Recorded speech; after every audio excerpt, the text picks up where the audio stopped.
Vous êtes sadique, il souffre à cause de vous. Jean-Luc Reichmann épinglé en direct sur une question qui dérange. C'est un changement qui a bouleversé le cours du jeu.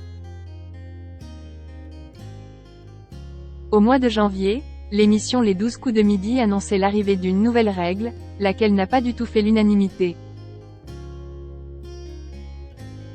Des mois plus tard, elle continue à agacer les téléspectateurs qui accusent l'émission de sadisme. Jean-Luc Reichmann est défendu lors de son interview sur Sud Radio. Au mois de janvier dernier, l'émission des 12 coups de midi a décidé de se renouveler en instaurant une nouvelle règle. Elle concernait L'Étoile Mystérieux, l'un des moments les plus forts du jeu de TF1.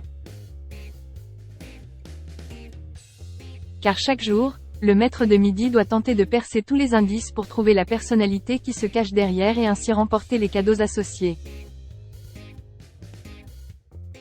Dans le cas où il ne trouvait pas la bonne réponse, un cadeau supplémentaire s'ajoutait et il était possible dès le lendemain de retenter sa chance.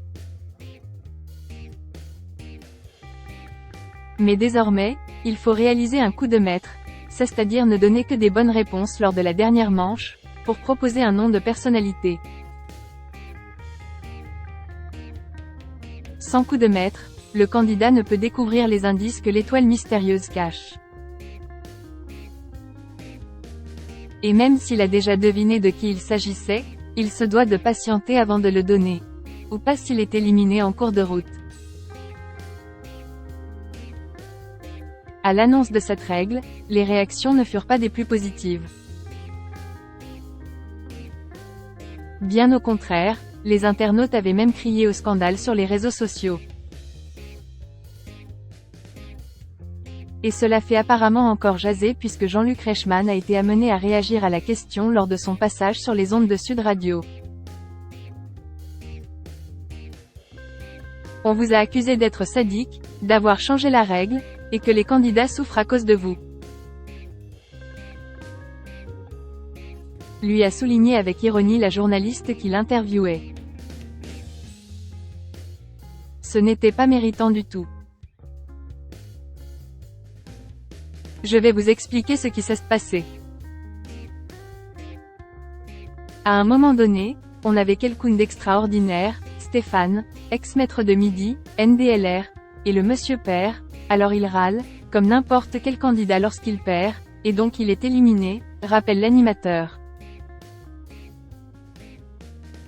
La frustration de Stéphane était d'autant plus grande que, juste après son départ du jeu, un autre candidat avait réussi à l'accent aigu tape de l'étoile mystérieuse presque sans rien faire. Stéphane avait fait tout le boulot, et le lendemain il y a quelqu'un qui pique tous les cadeaux alors qu'il n'avait rien fait donc ce n'était pas méritant du tout, ont donc estimé Jean-Luc Reichmann et ses équipes des 12 coups de midi. Alors, ce n'est pas moi qui suis sadique mais c'était injuste. Cette injustice a été réparée et si une personne arrive au dernier moment, il faut que ce soit méritant, il faut faire un coup de maître pour mériter les cadeaux et non pas d'un coup de baguette magique. Donc voilà, ce n'est pas du sadisme, c'est un phénomène de mairie, a-t-il conclu.